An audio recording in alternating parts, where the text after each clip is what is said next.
Donc, je pense au début de chaque cours et pour aborder ce premier thème qui est en relation avec l'introduction au marketing bancaire et de services financiers, on va essayer dans une première étape d'essayer de comprendre ce qu'est le marketing des produits et services financiers. Comme j'ai dit tout à l'heure, je sais que plusieurs parmi vous ont déjà eu une première formation de base en marketing, et ça serait important maintenant de positionner le marketing des produits et services financiers par rapport au domaine du marketing tout court, et on va voir en quoi il pourrait être différent, pour passer par la suite et insister sur les particularités des produits bancaires et des produits et services financiers. Ensuite, on va aborder les concepts clés qui vont gérer le marketing bancaire et financier pour finalement conclure avec aujourd'hui les principales composantes de la fonction marketing dans les banques et les établissements financiers. Donc, le premier point, qu'est-ce que le marketing des produits et services financiers? En quoi ce marketing appliqué dans le domaine des banques, des assurances, des sociétés de leasing, des institutions qui font des transferts d'argent, en quoi le marketing qu'elles vont appliquer serait différent du marketing tout court que vous avez probablement vu dans un cours de marketing de base et qui, lui, peut s'appliquer autant aux biens qu'aux services.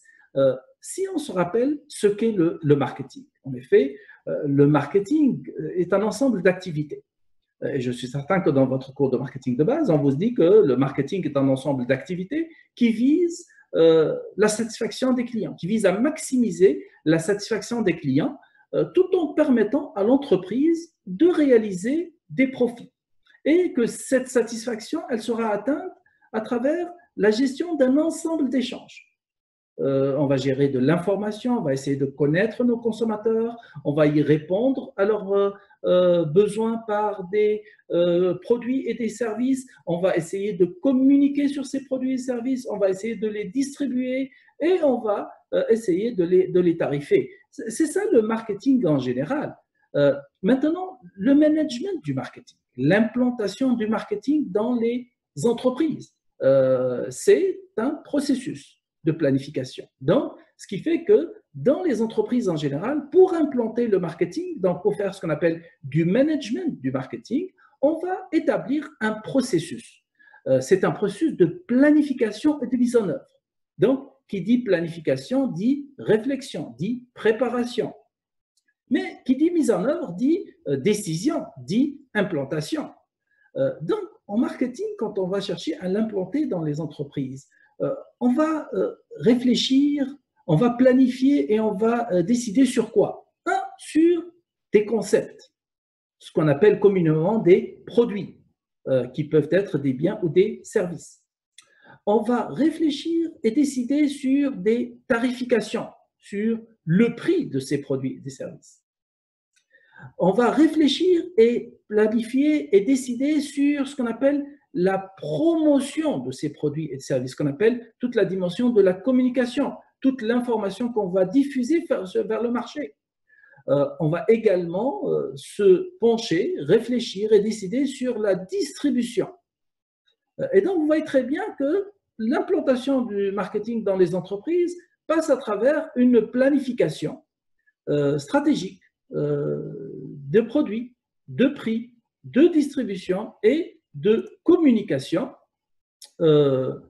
d'idées, de biens et de services. En vue de quoi? En vue d'effectuer des échanges. Donc, la planification vise fondamentalement à établir un certain échange et certains types d'échanges avec nos consommateurs dont la finalité, c'est quoi? C'est de les satisfaire. Donc, de répondre à leurs objectifs à eux, qui est celui de répondre à leurs besoins, mais également celui des organisations. Et les organisations, qu'est-ce qu'elles cherchent? Les entreprises, qu'est-ce qu'elles cherchent? Elles cherchent souvent à avoir du profit. Pour les gestionnaires de marketing, ce profit devrait être pour nous, non pas maximum comme le veulent les financiers, mais un profit qui est raisonnable. Ça, c'est le management du marketing en général. Ça, c'est le marketing en général. Mais maintenant, appliqué au domaine des produits et services financiers, est-ce que le marketing sera réellement différent au niveau de ses objectifs? Définitivement non. En effet, le marketing sera exactement le même, qu'il s'agisse d'un bien, qu'il s'agisse d'un service. Au niveau des objectifs, le marketing va toujours viser à maximiser la satisfaction des clients. Donc, une institution financière, qu'elle soit une banque ou une institution d'assurance ou une entreprise de crédit, son objectif, c'est de quoi? C'est d'avoir des clients qui soient satisfaits. Pour les satisfaire maintenant, elle se doit de faire quoi? Elle se doit de connaître leurs besoins. Donc, elle va échanger avec eux. Elle va échanger avec eux de l'information. Donc, on va faire des études de marché. C'est important pour nous de faire des études de marché sur les besoins de nos clients. Maintenant, une institution financière, qu'elle soit une banque, une assurance ou une entreprise qui donne des crédits, il est évident qu'elle va y répondre à ses besoins. Comment elle va y répondre? Avec des produits et des services financiers. Ce qui fait que les produits et les services financiers développés par les banques et les assurances et les institutions financières devraient être une réponse aux besoins des clients. On ne peut pas concevoir des produits s'il n'y a pas de besoin dans le marché. Est-ce que concevoir des produits et services financiers suffit? Est-ce que le fait qu'une banque annonce un crédit pour la rentrée scolaire, le fait qu'elle annonce un nouveau type d'épargne suffit? Non. Encore faut-il qu'elle puisse d'abord le communiquer, informer, ce qui fait que l'information, elle est importante pour la réussite commerciale des produits et services financiers. Donc, une institution financière, notamment une banque, une assurance, doit faire de la publicité, doit parler à son marché, doit promouvoir ses produits, doit faire des promotions sur ses produits, doit faire du sponsoring pour son image. Et par conséquent, la dimension communication demeure une dimension importante dans la gestion du marketing dans les institutions financières. Également, il faut penser à l'acheminement de ces produits et des services financiers. Il faut les distribuer, il faut les faire parvenir aux clients, bien sûr à travers des outils et des plateformes beaucoup plus traditionnelles comme les succursales de banque, comme les agences d'assurance ou autres, ou les bureaux ou les points de vente de ces services financiers, mais également il faut utiliser d'autres plateformes qui sont beaucoup plus électroniques, qui vont permettre d'avoir une distribution beaucoup plus large et des coûts surtout de distribution beaucoup moindres. Dans une institution financière, c'est important de tarifer, et d'ailleurs ces tarifications en grande partie sont réglementées par la loi. C'est pour cela que j'ai gardé la tarification à la fin, parce que c'est un des éléments sur lesquels on a très peu de contrôle avec les produits, puisque les produits et services financiers sont régis par les banques centrales, et par conséquent, la Banque centrale et les ministères des Finances, généralement, contrôlent les produits et services financiers au niveau de la réglementation. Ce sont des produits qui sont fortement normalisés. Également, au niveau des tarifications, le législateur intervient souvent dans ces tarifications. Cependant, la promotion et la distribution demeurent des outils que les gestionnaires de marketing dans les banques et dans les établissements financiers utilisent énormément pour s'assurer, pour se différencier, pour se faire valoir aux yeux de leurs clients et attirer le maximum de clients et surtout les fidéliser par rapport aux autres institutions financières. Maintenant, quelle est la finalité de tout cela? La finalité de la planification, d'ailleurs, dans les institutions financières également, c'est la conception des produits, les tarifications, les communications, la distribution, on va l'intégrer à l'intérieur d'un plan stratégique. En effet, les institutions financières, exactement comme toutes les entreprises en général, le marketing ne peut être implanté qu'à travers ce qu'on appelle un plan stratégique, une réflexion, une analyse, mais également une analyse qui sera suivie de prise de décision, de mise en œuvre, d'application, d'action. Et par conséquent, une institution financière se doit d'avoir un plan stratégique qui va quelque part préparer et qui va montrer la façon avec laquelle elle va gérer ses produits, sa distribution, sa communication et sa tarification. La finalité de tout cela maintenant, c'est encore une fois d'arriver à satisfaire ses clients. Et c'est la philosophie de gestion également dans les institutions financières. Aujourd'hui, les institutions financières ne se concentrent pas ou se concentrent plus uniquement sur leurs produits, mais ils vont se concentrer de plus en plus. Et leur souci majeur aujourd'hui, c'est de satisfaire leurs clients et de satisfaire le maximum de clients dans un marché, c'est-à-dire avoir une grande part de marché, mais au-delà de la satisfaction. C'est important également de faire en sorte que nos clients leur soient de plus en plus fidèles et loyaux. Et on va voir jusqu'à quel point la loyauté, qui est une étape plus avancée que la satisfaction, est aujourd'hui le nerf de la guerre dans les institutions financières, notamment les banques, les assurances et les autres institutions.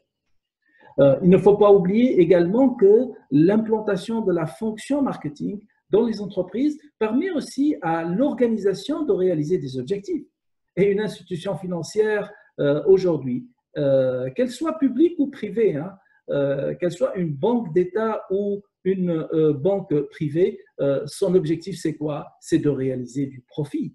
Encore une fois, la seule différence pour nous, c'est que en finance, et les financiers cherchent toujours à maximiser le profit, alors que nous cherchons à maximiser en marketing la satisfaction des clients, mais tout en permettant à l'entreprise, dans notre cas, la banque, l'institution financière, de réaliser un profit qui est raisonnable. Donc, en guise de conclusion, une institution financière, qu'elle soit une banque, une assurance ou toute autre institution, va implanter le marketing avec les mêmes objectifs. La seule question qui va se poser, est-ce qu'elle va l'implanter de la même façon ou est-ce qu'il va y avoir des éléments qui vont être différents? Par exemple, lorsqu'on va parler ici de la BIM, qui elle a cherché à commercialiser un nouveau produit. C'est un crédit express. C'est un crédit qu'on peut obtenir rapidement, en dedans de 72 heures. Il peut aller jusqu'à 1 million de francs CFA, avec des taux comparativement aux autres taux disponibles au niveau des prêts qui sont très attrayants. Ça, c'est un produit qui a été développé par la BIM. Le management du marketing maintenant, il correspond à quoi? Au sein de la BIM, il correspond à la conception de ce type de produit. Donc, c'est le département marketing qui a conçu ce produit. Bien sûr, selon vous, il l'a conçu en fonction de quoi? Est-ce qu'on peut concevoir un crédit comme celui-là si on n'a pas la certitude qu'il y a un besoin dans le marché? Et donc, ce produit n'a pas été conçu par des financiers, il a été conçu en réponse à des besoins des clients et donc il a été conçu par les responsables marketing de la BIM. On va lui associer maintenant un prix et le prix dans le cadre des prêts, c'est le taux d'intérêt. Et on voit très bien que le taux d'intérêt qui est proposé, il est plus attractif par rapport aux autres taux et aux autres prêts qui sont donnés par la BIM. Et qui a été responsable de cette tarification? C'est encore une fois les responsables marketing qui ont pensé à cette tarification en fonction, des autres prêts que donne la BIM, mais également en fonction de ce que donnent les autres banques pour ce type de prêt. Le responsable marketing au sein de la BIM va être responsable également de la communication, parce qu'au-delà de concevoir ce prêt comme produit qui devrait répondre aux besoins de consommateurs, d'une demande qu'on croit qu'elle existe, au-delà de lui associer une contrepartie monétaire, c'est-à-dire un taux d'intérêt. En marketing, on dit que c'est important d'informer les consommateurs maliens de l'existence de ce type de prêt. Deux, de l'informer que ce type de prêt répond à ses besoins à lui. Trois, c'est important de le convaincre que ce prêt répond à ses besoins à lui mieux que les autres banques. Et la BIM n'est pas la seule sur le marché malien et il y a une dizaine d'autres banques. Et par conséquent, ce serait important à travers la communication, notamment la publicité, surtout à la radio, et les affichages publics, mais également dans les journaux. Également l'affichage sur les lieux de vente, donc adressé aux clients qui viennent aux succursales, on va faire ce type d'affichage pour les informer que la BIM offre aujourd'hui ce crédit express. Ce serait important également de pouvoir l'acheminer. Comment on va l'acheminer, comment on va le rendre disponible à nos clients en le présentant et en le commercialisant, en le rendant disponible dans toutes nos succursales à travers le Mali. Et c'est ainsi que la BIM a conçu un produit, a tarifé ce produit, a communiqué ce produit, a fait la promotion et a distribué ce produit. Et donc, vous voyez très bien, c'est ça ce que ça veut dire en pratique, faire du marketing dans une institution financière, bien sûr, dans le cadre d'une institution financière, comparativement à d'autres types de marketing qui sont appliqués sur des biens physiques. Par exemple, ceux qui couvrent les boissons gazeuses ou ceux qui couvrent les électroménagers, dans le domaine du marketing des bancaires et des services financiers. Le gestionnaire de marketing se doit de gérer en plus du produit, du prix, de la communication et de la distribution, certains éléments beaucoup plus spécifiques, comme le processus de servitude, la façon avec laquelle maintenant il va acheminer ce prêt vers les consommateurs finaux, vers ses clients, comment il va l'offrir en pratique. Deux, il y a toute la dimension du personnel, parce que comme on est dans le domaine des services, ce produit a été conçu par la banque. Maintenant, pour qu'il arrive au client, il va passer par le personnel. Or, le personnel, on sait pertinemment qu'il fait partie du produit, puisque contrairement à un bien, contrairement à une boisson gazeuse, ou contrairement à une voiture, ou contrairement à un électroménager, le bien est là, on peut le toucher et c'est le bien en tant que tel. Dans le domaine des services, ce prix n'a de valeur qu'à travers la personne qui va l'offrir. C'est un peu comme le cours d'aujourd'hui. Le cours d'aujourd'hui, c'est du service. Maintenant, il n'a de valeur qu'à travers l'enseignant qui va l'assurer. Mais également, le personnel va intervenir au niveau de la distribution. C'est lui qui va être derrière le comptoir pour essayer ou derrière le bureau pour donner l'accès à ce prêt à un client. Mais également, le personnel va intervenir dans la communication. Le personnel va l'employé va parler de ce produit. L'employé de la banque va parler de ce produit. C'est lui qui devrait en faire la promotion de ce produit. C'est lui qui va informer le client, convaincre le client et surtout le pousser à appliquer pour ce crédit. Et donc, on voit très bien que le personnel intervient à différents niveaux. Il faut comprendre également que l'environnement de l'institution financière va jouer également un rôle important. Également, ce que veut dire le marketing bancaire en pratique, par exemple, dans le cas des assurances. La Sonavi. La Sonavi offre plusieurs types d'assurances. Gérer le marketing au sein de la Sonavi, c'est par exemple concevoir des produits. Et ici, le produit qu'ils ont conçu, c'est une assurance vie familiale. Bien sûr, c'est une assurance vie à un prix. C'est la police d'assurance qu'on va payer régulièrement. Et ici, le prix qui sera payé, il va dépendre du client. Il va dépendre de son âge, puisque c'est l'assurance vie, et il dépend également de la taille du ménage.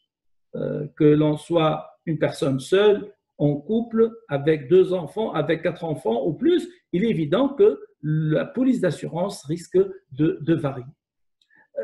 Concernant ce produit, est-ce que la Sonavi aurait conçu ce produit? Est-ce qu'elle aurait imaginé ce produit sans regarder le besoin des clients, sans regarder la demande sur le marché malien? Il est évident qu'elle n'a passé à ce type de produit et qui est considéré comme relativement des produits nouveaux. Les Maliens n'ont pas l'habitude d'assurer leur vie. Ils ont l'habitude d'assurer leur voiture. Ils ont l'habitude d'assurer leur moto. Et pour certains, ils ont l'habitude d'assurer leur commerce ou d'assurer leur maison. Mais assurer leur vie, avec nos croyances religieuses, on croit que tout appartient à Dieu et entre les mains de Dieu. Ce qui fait que la notion d'assurance vie ne fait pas partie de nos habitudes. La Sonavi a conçu ce produit parce qu'elle a vu qu'il y a une demande pour ce type de produit. Il y a un besoin pour ce type de produit pour des personnes, par exemple, qui décèdent et qui laissent leur famille dans le besoin. Pourquoi? Parce qu'ils n'y ont pas pensé avant. Et c'est pour cela que la Sonavi, après avoir étudié le marché malien, après avoir étudié le comportement du consommateur malien et ses besoins, elle est arrivée à la conclusion que oui, ce type de produit pourrait trouver une demande intéressante sur le marché malien. Et donc, vous voyez très bien, la conception de ce produit financier a été essentiellement faite par des responsables marketing qui lui ont associé ce prix. Et on sait pertinemment qu'il va dépendre, bien sûr, on ne va pas appliquer la même police à une personne qui vit seule et à personne avec une très grande famille. C'est important, au-delà de concevoir des produits et de leur associer un prix, de communiquer sur ces produits, d'informer le consommateur malien que ce produit est là, que ce produit répond à des besoins spécifiques. Et on voit très bien ici la publicité. On utilise un slogan. Dans la vie, on ne peut pas tout prévoir, mais on peut assurer l'essentiel. Et il y a le terme assurance qu'on va introduire à l'intérieur de notre communication. On va présenter la famille pour montrer que oui, à des moments, ça peut aller très très bien, mais à d'autres moments, on peut être dans le besoin et la disparition d'un être cher laisse la famille dans le besoin. Tout cela, c'est pour justifier maintenant la raison d'être de ce produit et montrer surtout qu'il répond à des besoins et des besoins qui sont réels. Maintenant, est-ce que la Sonavi est la seule sur le marché malien? Non, il y en a plusieurs autres sociétés d'assurance et que par conséquent, la Sonavi se doit de se différencier. Qu'est-ce que ça veut dire se différencier? Par être non seulement différente, mais meilleure, supérieure que les autres. C'est pour cela qu'elle va utiliser également des agents de vente, ce qu'on appelle des agents commerciaux, des vendeurs, qui, eux, vont essayer de trouver le maximum de clients possible. La Sonavi va avoir un site web informationnel qui va donner de l'information aux clients, parce qu'on sait pertinemment que ceux qui auront tendance à être approchés avec ce type de produit qui est très spécifique, ce n'est pas monsieur tout le monde, malheureusement. Mais c'est une catégorie et cette catégorie est souvent branchée. Branchée, bien sûr, parce qu'elle utilise l'Internet au niveau du travail, à travers les ordinateurs, mais également, il y a de plus en plus de branchements à travers les téléphones intelligents et par conséquent, elle se doit d'utiliser le téléphone intelligent et l'Internet pour communiquer le plus. Mais aujourd'hui, elle utilise surtout le site web parce qu'elle n'est pas encore dans un mode transactionnel comme on en est dans le domaine des transferts bancaires. Elle utilise également les plateformes nouvelles comme les réseaux sociaux. Pourquoi? Parce qu'encore une fois, elle sait que ses clients potentiels, les clients qu'elle cherche à rejoindre, utilisent les réseaux sociaux comme Facebook, LinkedIn, etc. Donc, on voit très bien que la réflexion sur les outils de communication sont faites en fonction de la nature de la clientèle qu'on va chercher à viser, en fonction de type de produit qu'on va commercialiser. Et encore une fois, cette communication qui est intégrée avec les autres éléments du mix marketing, avec le produit, avec le prix, sont réfléchis par des gestionnaires de marketing. Et c'est ça ce que ça veut dire le management du marketing dans le domaine des assurances ici. La Sonavi se doit également de rendre disponible cette assurance dans tous ces points de vente agréés ou ces agences à travers tout le Mali, que l'on soit à Bamako, à Kayes, à Sikosso, à Ségou ou à Mopti. Il est évident que ces clients devraient être partout et par conséquent, elle se doit de rendre disponible ce type d'assurance vie un peu partout. Donc, c'est ça ce qu'on appelle le marketing dans le domaine des services financiers. On voit très bien qu'au niveau de ces objectifs, ils ne diffèrent pas beaucoup. Cependant, au niveau des moyens, c'est là où il va différer par rapport au marketing classique, où on voit très bien que vont apparaître des éléments qui, au niveau du marketing classique, ne sont pas très importants, à savoir, par exemple, les agents commerciaux, le personnel en contact avec le client. Le gros de la communication, ce n'est pas la publicité dans ce cas-là, mais ce sont ces vendeurs, ces agents commerciaux qui sont très, très importants dans le processus de commercialisation marketing. Également, un dernier exemple pour montrer ce que signifie le marketing des bancaires et des services financiers en pratique. Ici, c'est Orange Money, une entreprise de télécommunications qui a décidé de mettre un pied dans le domaine des services financiers. Comment? À travers la conception d'un produit. Ce produit, c'est un nouveau service de transfert d'argent qui va utiliser un numéro de téléphone. Donc, c'est sur un compte qui est associé à un numéro de téléphone. Les transferts financiers ont toujours existé. Les transferts traditionnels passaient exclusivement par les banques. Ensuite, on a vu naître des institutions financières qui se spécialisent dans le transfert d'argent, du type Western Union, qui, eux, permettent le transfert d'argent.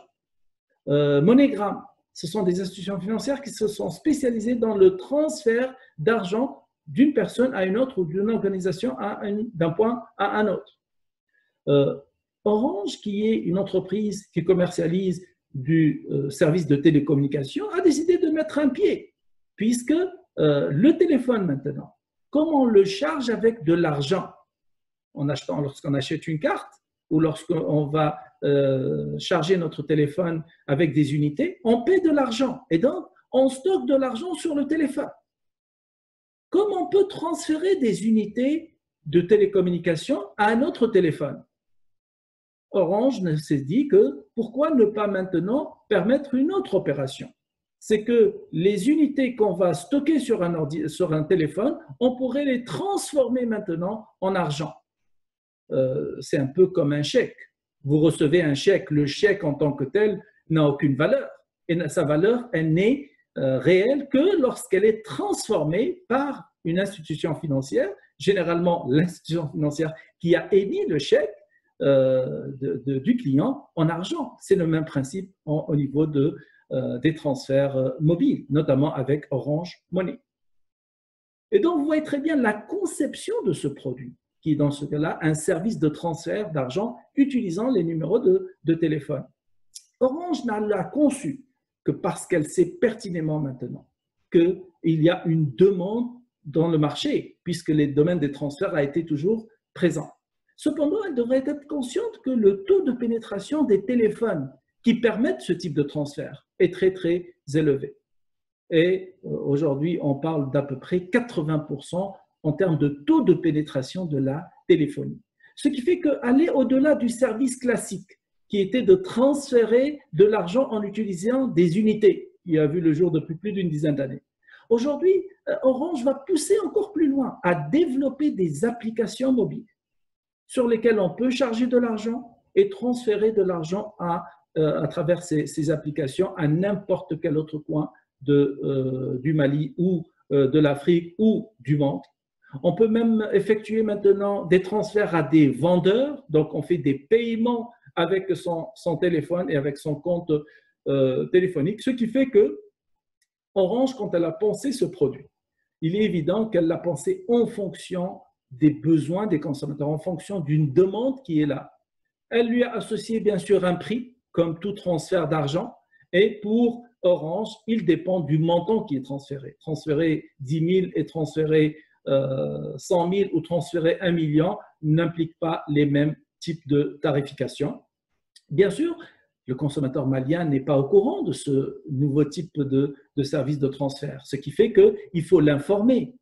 Et Orange n'est pas la seule sur le marché africain, surtout en Afrique subsaharienne, n'est pas la première à arriver avec ce service. Et donc, il y en a d'autres services locaux qui se sont développés. Et Orange devrait maintenant convaincre ses clients que Orange Money, non seulement il répond à leurs besoins, mais mieux que les concurrents. Et c'est là où Orange Money va entrer en concurrence, non seulement avec les autres applications qui permettent les transferts en utilisant les téléphones, ce qu'on appelle le mobile banking, mais également les institutions financières qui, elles, ont mis un pas à travers les applications mobiles dans le domaine du mobile banking. Et donc, vous voyez très bien, c'est à l'intérieur de cette concurrence, il fallait pour Orange Money de pouvoir se différencier, donc de faire la promotion. Elle va utiliser des moyens comme la publicité, puisque c'est un produit de masse. Donc, il faut utiliser des moyens de communication de masse, la radio, les journaux, les affichages sur les lieux de vente, mais également utiliser, elle, un avantage que les autres n'ont pas, les SMS, puisqu'elle dispose déjà d'une plateforme et d'une banque de numéros et donc d'une base de données clients. D'ailleurs, c'est ce qui a justifié sa rentrée sur ce marché. Il faut également s'assurer de l'acheminement de ce service vers ses clients en utilisant bien sûr les plateformes mobiles, puisque c'est là-dessus que ces applications vont fonctionner, mais également en ouvrant des comptes dans les boutiques Orange, donc pour pouvoir identifier les clients qui vont effectuer des transferts directement à partir de leur téléphone et non pas en passant par un point de service de Orange. Donc, c'est ça le marketing dans le domaine des services financiers. Encore une fois, au-delà de ces 4 P, au-delà de développer des produits, de les communiquer sur ces produits, au-delà de les chercher à les distribuer et de leur associer un prix, en marketing, dans le domaine bancaire et services financiers, on se doit également de gérer un personnel qui, lui, va s'assurer que ce type de produit fonctionne. On va gérer également un environnement physique et on va également gérer des processus et des procédures qui vont faciliter l'offre de ces types de services. Ce qui fait qu'en pratique, faire du marketing bancaire et des services financiers, c'est par exemple étudier le comportement des consommateurs pour connaître leurs besoins. Les sociétés d'assurance font souvent une évaluation des besoins de leurs clients, des besoins dans un marché pour les produits assurances. Ils font toujours de la recherche pour voir des nouvelles méthodes de transfert d'argent. Ils vont par exemple effectuer des sondages, ils font des entrevues. Des sondages, c'est des questionnaires appliqués à grande échelle. Des entrevues, c'est questionner certaines personnes sur certains concepts. Par exemple, quand on veut évaluer la satisfaction, une institution financière, une banque doit évaluer régulièrement jusqu'à quel point ses clients sont satisfaits du service qu'elle offre. Ce qu'on appelle évaluer la qualité de ces services pour pouvoir, bien sûr, améliorer. Parce que plusieurs institutions financières, malheureusement, plusieurs banques, malheureusement, se concentrent beaucoup plus sur la fidélisation de leurs clients. Ils cherchent à fidéliser leurs clients, mais ils ne vérifient pas est-ce que leurs clients sont satisfaits d'abord, parce qu'un client insatisfait ne pourra jamais être fidèle. Donc, il faut d'abord et avant tout s'assurer de la satisfaction des clients. On organise des fois des focus group. Des focus group, c'est on va réunir autour de la table des gens qui vont réfléchir sur un concept en relation avec les activités marketing. Par exemple, lorsqu'on veut faire un site web, on doit réunir autour de la table plusieurs intervenants. Autant des intervenants reliés aux technologies de l'information, puisque c'est eux qui techniquement vont concevoir le site web et vont le réaliser, mais également ce site web, il va être consulté par des clients. Donc, on doit avoir autour de la table des personnes qui utilisent les services de la banque, mais il va être aussi utilisé par le personnel. Et que par conséquent, on doit réunir autour de la table ces différents intervenants. On va réunir une dizaine d'intervenants pour essayer de discuter de la meilleure façon de concevoir notre site web. On peut développer et lancer des nouveaux produits.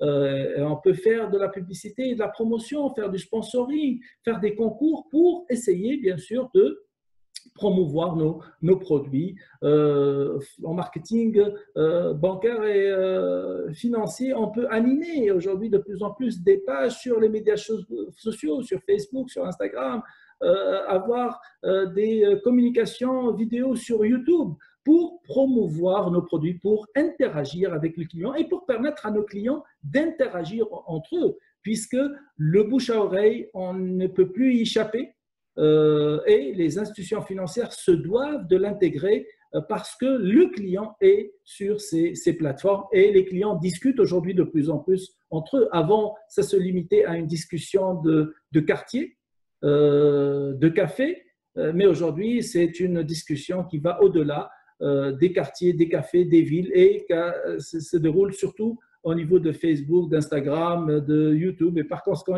c'est important d'être là. C'est important également de réfléchir sur l'organisation de nos succursales, l'organisation de nos agences, puisque c'est le lieu où le client va venir nous voir et par conséquent, il faut qu'on s'assure d'une bonne architecture, une architecture créature, une architecture qui sécurise, parce que, encore une fois, le problème des produits et services financiers, c'est qu'ils sont intangibles. Le client ne peut pas les toucher, ne peut pas les essayer avant de les consommer. Et par conséquent, il faut jouer sur ce qu'on appelle les perceptions des clients, et les agences bancaires ou les agences d'assurance jouent un rôle important dans cette image. L'aménagement de ces agences, la propreté de ces agences, la rénovation de cette agence joue un rôle important sur la perception également. On va gérer les personnels qui sont en contact avec les clients, qui lui aussi va avoir un impact sur la qualité perçue de notre institution financière. Il faut le former, il faut bien le motiver. Également, aujourd'hui, de plus en plus, pour s'informer, on va sur Internet, et les sites web transactionnels, sites web d'abord informationnels, sont les premières portes d'accès à notre institution financière, à notre banque ou à notre assurance. Aujourd'hui, on se doit de faire un autre pas vers des sites web plus transactionnels qui nous permettent de faire des opérations, mais on sait pertinemment que dans le contexte malien, c'est de moins en moins admis. Cependant, les applications mobiles, pour une question très simple, c'est que le taux de pénétration de l'Internet reste globalement limité, bien sûr avec le développement de la téléphonie intelligente et l'introduction bien sûr de l'Internet à travers les téléphones. Les applications mobiles vont permettre maintenant de faire le saut vers non pas l'Internet banking, mais vers surtout le mobile banking, comme on vient de le voir, on va le voir d'ailleurs tout au long de notre cours avec des exemples réels. Avant de prendre la pause, c'est important maintenant de comprendre que finalement, le marketing bancaire et financier, c'est d'abord et avant tout une attitude. C'est une philosophie de gestion. Le marketing bancaire, c'est d'abord et avant tout une religion. Si on n'y croit pas, ça ne sert à rien d'aller très très loin. En effet, si on ne croit pas que le client est la primauté, si on ne croit pas que le client est important au point où pour nous, pas de client, pas de banque, pas de client, pas d'assurance, on ne peut pas aller très très loin. Et ça, c'est la première chose qu'il faut retenir de ce qu'est le marketing.